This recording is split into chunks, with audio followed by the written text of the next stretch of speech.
E no dia seguinte, Gobirou e Gobkit foram à caça, mas encontraram 12 humanos na floresta que estavam escondidos. E com uma escuta, Gobirou descobriu que eles estavam ali para raptar a filha do chefe elfo, que estava retornando de algum festival, e também descobriram que alguém entre os elfos tinha vazado essa informação, e durante a noite os humanos iniciaram o ataque e deixaram apenas a princesa viva, enquanto Gobirou pensava que iria se sentir mal se abandonasse a garota. Então decidiu agir e conseguiu salvar a princesa e capturar os humanos. E bora pra nossa pausa rápida pra você deixar aquela inscrição pra batermos a nossa meta de 25 mil inscritos, e não esquece de curtir e comentar bastante pra me dar uma mega moral, porque assim eu continuo trazendo vídeos pra vocês. Mas chega de enrolação e bora pro anime. Depois de capturar os humanos, Gobirou descobriu que eles iriam atacar em 20 dias, e claro que ele comeu todos e adquiriu várias habilidades. E assim que a princesa acordou, ela se assustou ao ver Gobirou, que ficou surpreso por ela ter asas, já que os outros elfos não possuíam, e a garota questiona que lugar era esse e onde estavam seus guardas e se ele iria roubar sua castidade. Mas Gobirou explica tudo e ela pede desculpas por antes, mas a menina começa a chorar por ele não ter salvo os outros. Mas Gobirou responde que essa briga entre eles e os humanos não era problema de seu grupo, e além disso ela tinha algo pior para se preocupar, já que havia um traidor entre eles, fazendo a menina chorar ainda mais. Mas Gobirou pede que ela tenha calma, já que a levaria para casa no dia seguinte. E durante a noite, Gobdi estava muito animado por ter uma bela elfa com eles e queria dar uma provadinha na garota, mas Gobirou não deixa ele encostar nela. E no dia seguinte eles levam a menina para casa e Gobirou pergunta o que eram aquelas asas que ela tinha, e a menina explica que isso era algo da evolução dos elfos, que se tornaram alto-elfos e podiam voar com essas asas, mas não eram feitas para serem mostradas para as pessoas, mas como ela ainda era inexperientes, elas acabavam aparecendo de vez em quando. E depois de 3 horas eles chegam na aldeia, onde Gobirou percebe que mais de 25 elfos estavam apontando flechas de mitril para eles, mas a princesa ordena que eles abaixem seus arcos porque eles tinham salvo sua vida. E depois de um tempo eles foram autorizados a entrarem na aldeia e foram até o líder, que os agradece por ter salvo sua filha, mas Gobirou diz que não tinha feito isso apenas por bondade e pensa que queria saber o quanto essa criança significava para ele, já que seria uma boa chance de entender seus pensamentos. E o líder pede que tragam a recompensa, que seria um item mágico e o tesouro da família, que se chamava Arco de Precisão Absoluta, deixando a princesa surpresa. Mas ele diz que ela voltou em segurança para ele, o que não valia nada menos que isso, e Gobirou pede desculpas por testá-lo, e para compensar ele tinha algumas informações que seriam úteis para ele, o que deixa o líder contente. Então ele decide dar uma grande quantidade de equipamentos de mitril para eles, e Gobirou deu algumas facas de pedras espirituais e itens mágicos, selando um acordo entre os dois. Mas o líder pergunta se ele sabia algo sobre um grupo de guerreiros de elite deles que desapareceu há alguns dias, mas claro que Gobirou responde que não fazia ideia. Então na despedida o líder deu alguns remédios e bebidas para eles, o que deixou Gobirou muito empolgado e até oferece um desconto de amigo caso ele precise de algum serviço.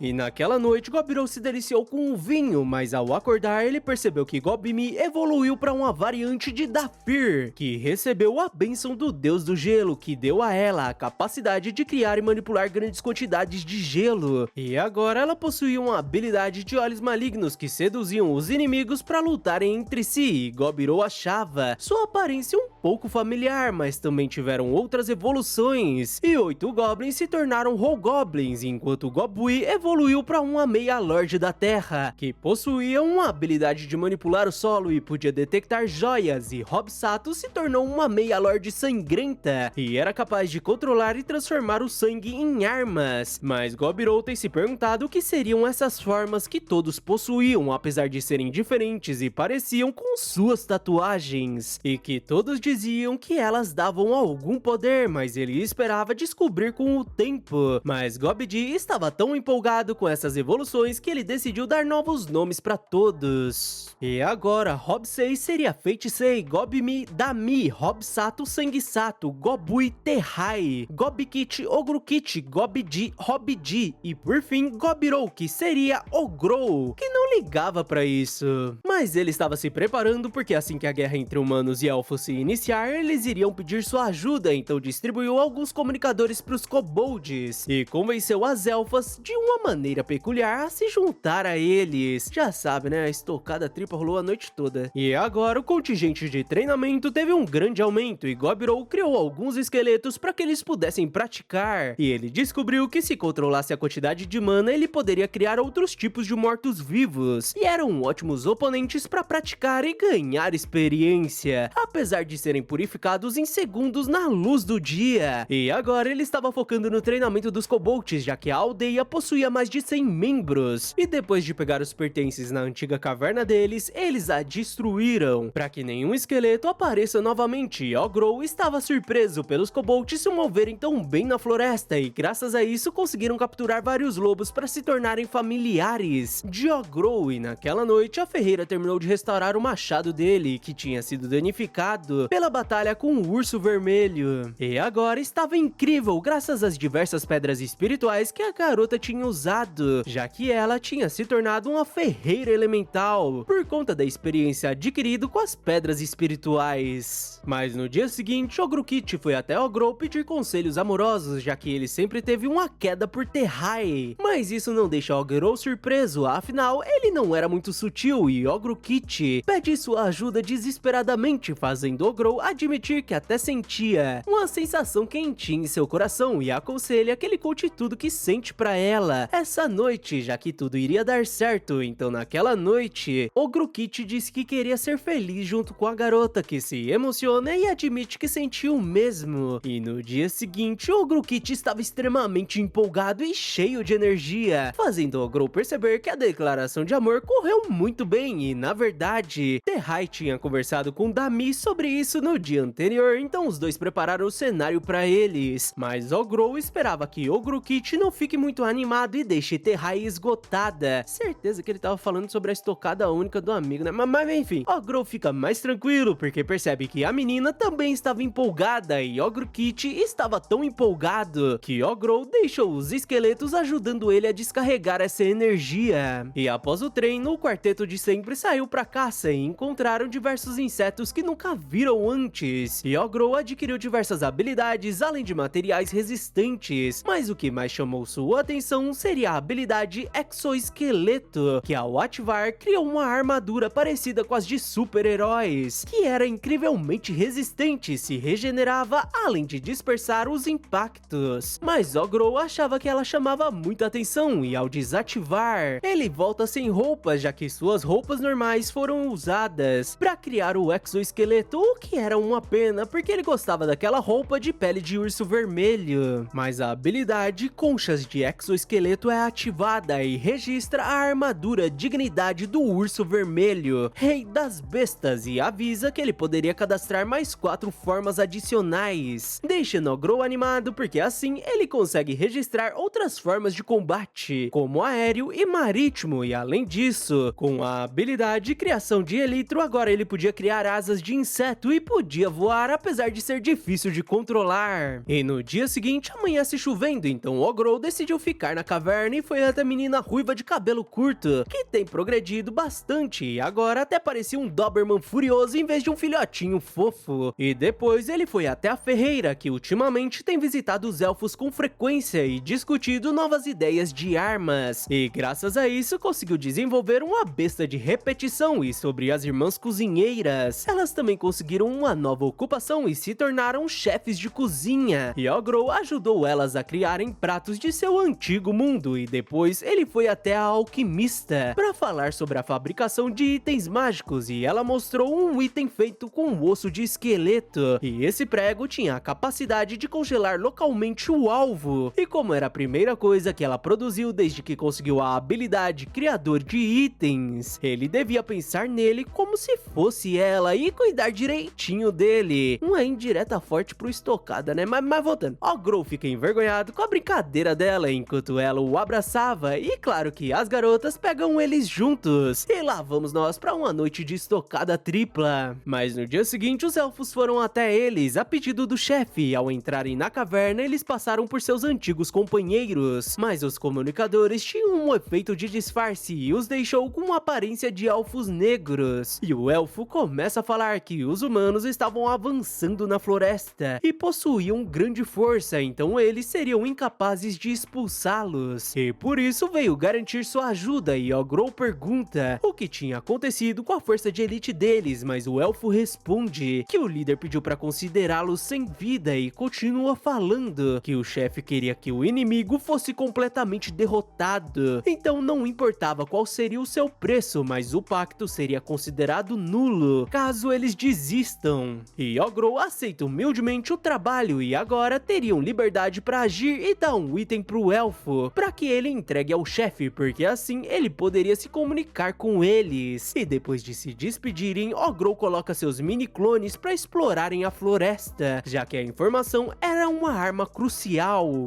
Afinal, se quiser paz, você teria que estar preparado para a guerra e por isso manda todos se reunirem, porque era a hora de colocarem em prática tudo que treinaram e a partir de hoje, eles seriam um grupo de mercenários que seriam uma força de guerreiros profissionais, deixando todos empolgados enquanto Ogrou dizia que iriam se chamar Parabellum e todos deviam estar preparados para o primeiro grande trabalho, deixando todos em frenesi. Finalizando assim mais um episódio. Muito obrigado que ficou até aqui. Não se esquece daquela mega moral com a sua curtida, inscrição e compartilhamento. Valeu e até a próxima!